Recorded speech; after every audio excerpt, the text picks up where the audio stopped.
Hello Indie fan, both GDC and PAX East are this week, which means developers that are there will not be launching games, so a smaller week begins with Ghosts of Tabor. At least I think that's how it's pronounced, a VR military first-person shooter that is said to be inspired by games like Escape from Tarkov and DayZ, looking neat if you have such a headset.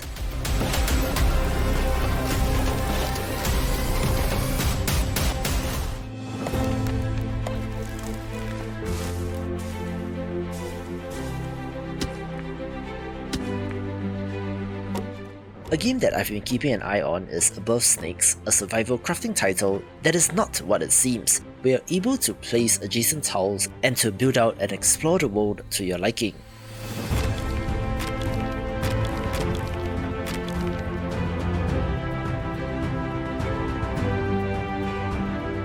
It has the Wild West inspired setting where I think you're playing as a Native American, but somehow there are zombies as well, so if curious, do check out their Prologue demo for free.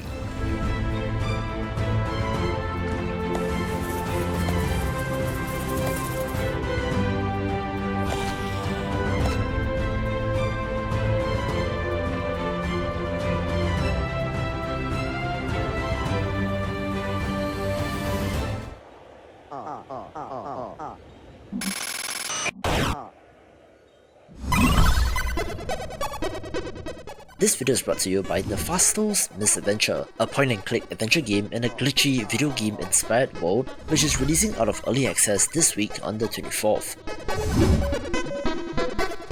It's a little bit meta in the setting, where our protagonist, Nefasto, is an embodiment of game data, where a bug in the game quickly threatens the entire system. He thus has to navigate the glitching world while meeting an assortment of quirky characters as he races against time to fix the bug and to save the world. The art style is one of the highlights, with what appears to be good writing as well, so do check it out if you're curious. The developer has also partnered with publisher Pix and Love Games for physical Switch releases, coming in 3 flavors, regular, USA and Japan, with the latter 2 being limited editions, so get these via the links in the description below.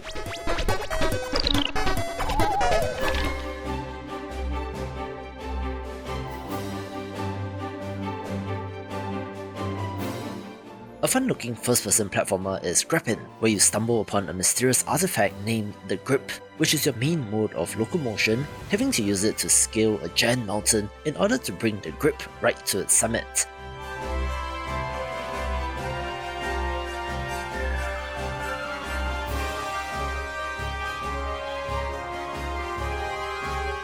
First-person platforming can be tricky, so I hope they got the physics feeling right, but I'm concerned about how many charges you have to grapple around before it runs out of steam due to difficulty concerns, where it can become too tough or too easy depending on how it is tuned, but it's a curiosity for the week.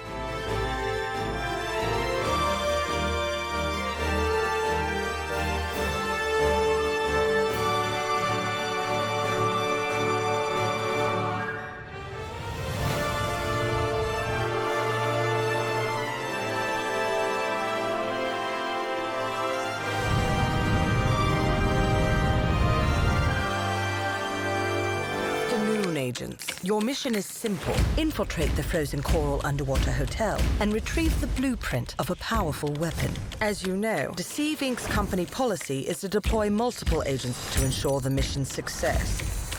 But only one will get the paycheck. Do whatever it takes, Agent, and be careful out there. Try your best. Let's see if it's enough.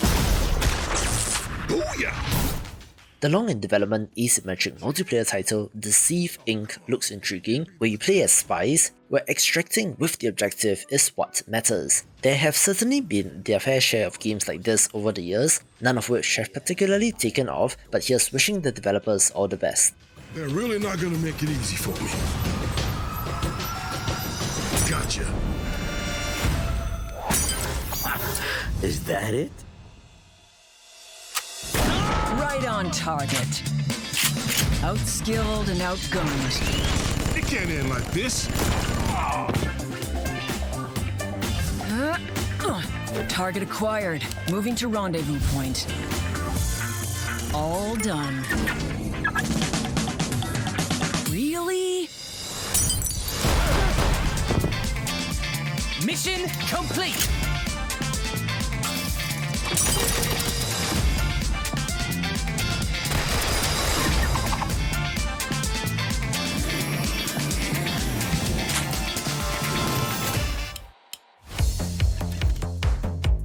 Good evening, I'm Jeremy Donaldson. Our main stories tonight. What do you make of this historic election result?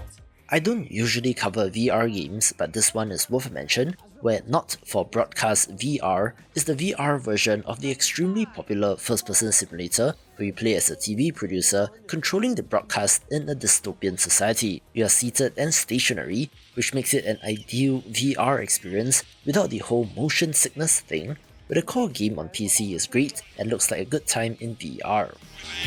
I'm gin and tonic.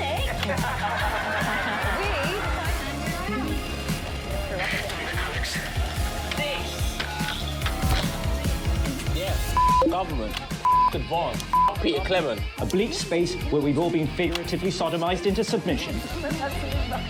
What it'd be like on territory. Stand by, Alex. Sense the orange.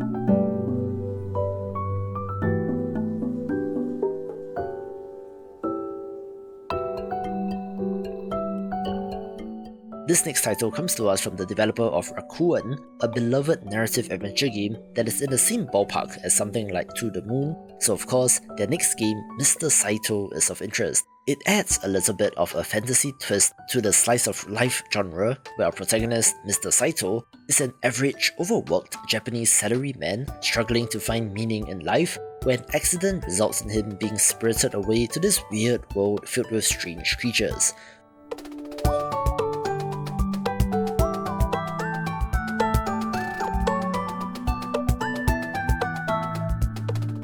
Of course, the very strange creature that our protagonist becomes is one of the highlights, being some sort of long llama, if I'm not wrong, as a parallel to Long Cat, where I think that it is made in RPG Maker, but despite that, has some gorgeous pixel art and looks promising.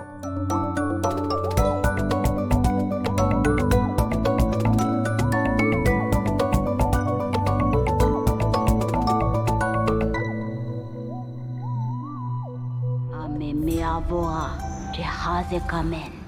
Supenera na mekula huya nini la kalapusini je. Me homi huamike nila ngani jenien. Ne ni jena unefe. La chao ni kangazo.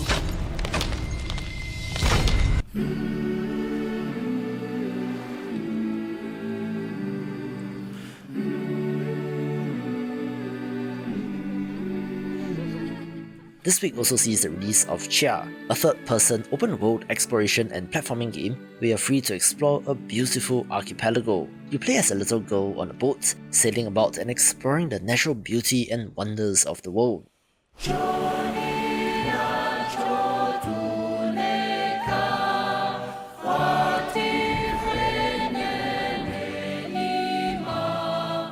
It is inspired by New Caledonia, which is where the developers are based, parts of overseas France, and is actually located near Australia, where the tropical islands portrayed here sure look gorgeous.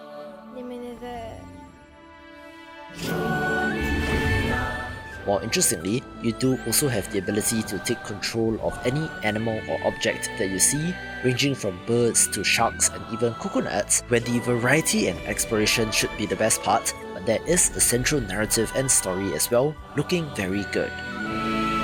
Hey, if you made it this far, subscribe to my weekly newsletter to keep on top of all things indie games, link in the description below. Once upon a time, there was a story of heartbreak. It begins when Adam falls in love with Eve. Till one day, Eve dies, and Adam mourns her in heartbreak. And yet, it can also end the other way around. You see, as a storyteller, you tell the tall tales of love, royalty, and betrayal. A game that I've been keeping an eye on is Storyteller, an interactive choose-your-own adventure game where you're placing and swapping around characters and objects to tell your own version of classic stories.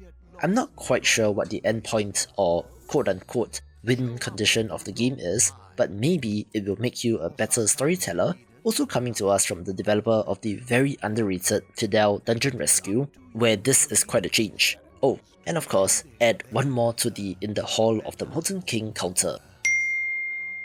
If you can reunite the family, solve the mystery, reverse the curse, or even defy death, then maybe you can write the book of Storyteller. Coming soon.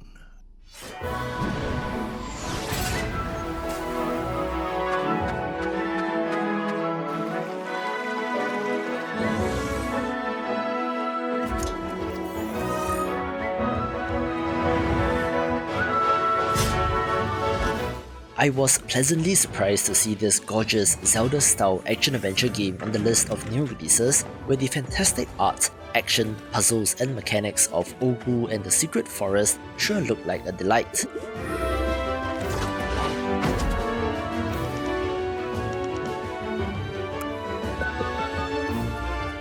I have to commend the unique looking main character, which I think is a platypus, where he has to defeat powerful enemies in order to uncover the secrets of the world, where I definitely see some Hollow Knight influence, especially in the bug type bosses.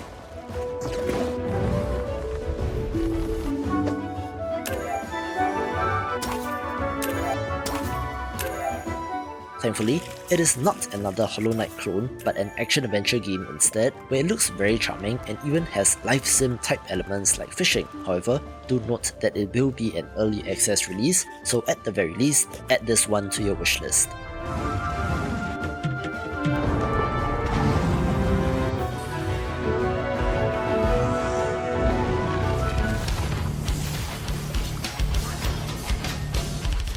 As one game enters early access, another one leaves it, such as the Circle of Life in indie games, where this awesome roguelike platformer took about a year to get here, and what a ride it has been.